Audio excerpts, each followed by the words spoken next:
You don't overthink because you're anxious. You overthink because you've disconnected.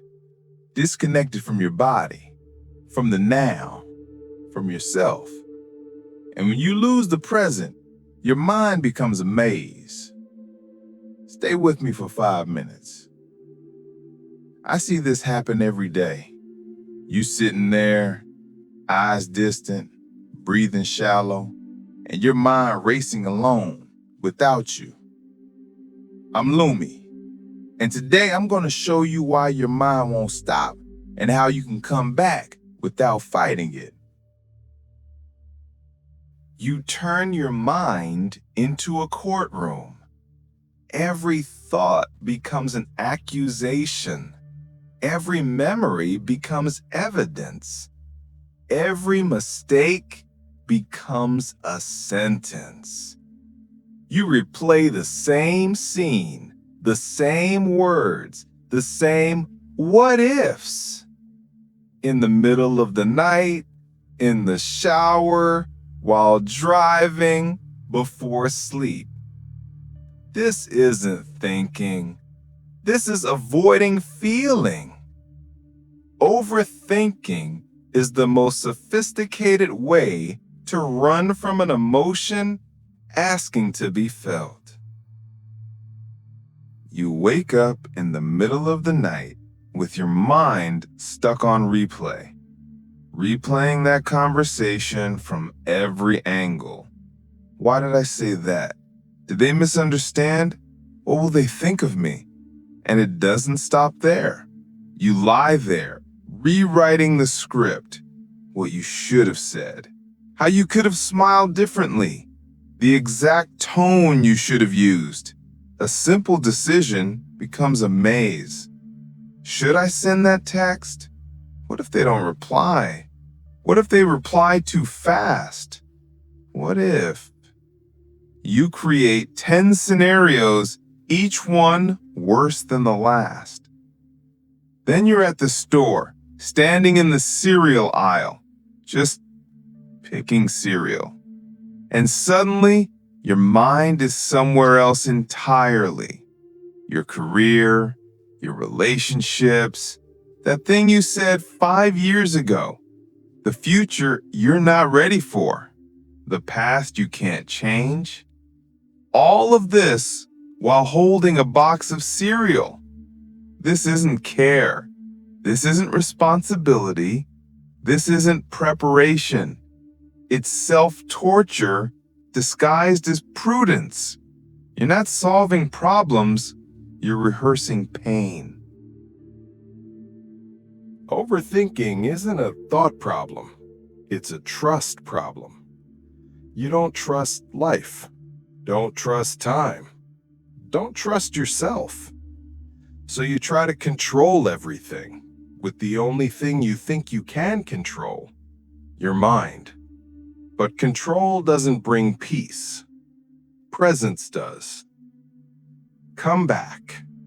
Back to your body, back to your breath, back to now. This is where the mind loses its grip.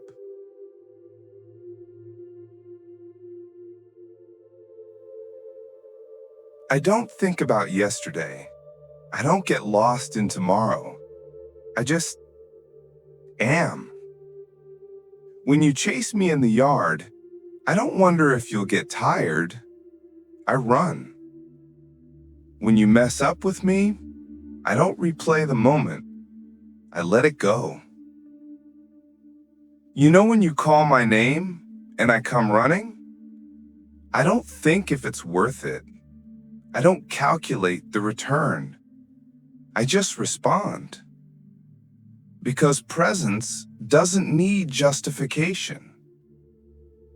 You used to have this. That moment playing in the street as a kid, that hug that lasted just seconds, that sunset you simply watched without analyzing, without photographing, without posting, just being. Where did that go?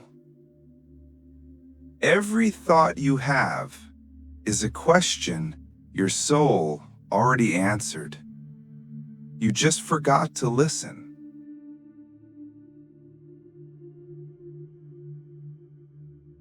Now, no philosophy.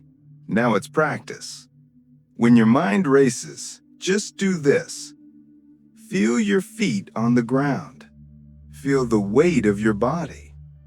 Feel the air coming in.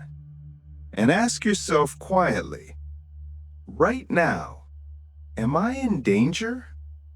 Almost always the answer is no. Right now, you're safe. Right now, you're alive. Right now, you're here. And that's all that matters. And if your mind keeps going, let it talk. But you don't have to answer.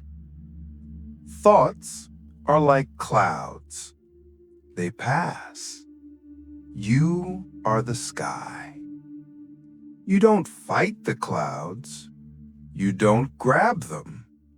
You don't try to stop them. You just watch them move through. And when you stop feeding them with attention, they fade on their own. Overthinking is trying to live in two times: the past that's gone, the future that doesn't exist yet. But peace lives in the space between thoughts. That's where you've always been. The problem was never thinking. It was forgetting to come back. I'm Lumi, and whenever thoughts take you far away, return through the only path that never disappears, the now. You won't find peace in control. You'll find it in surrender. Not in the excess of thoughts, but in the space between them. See you next time.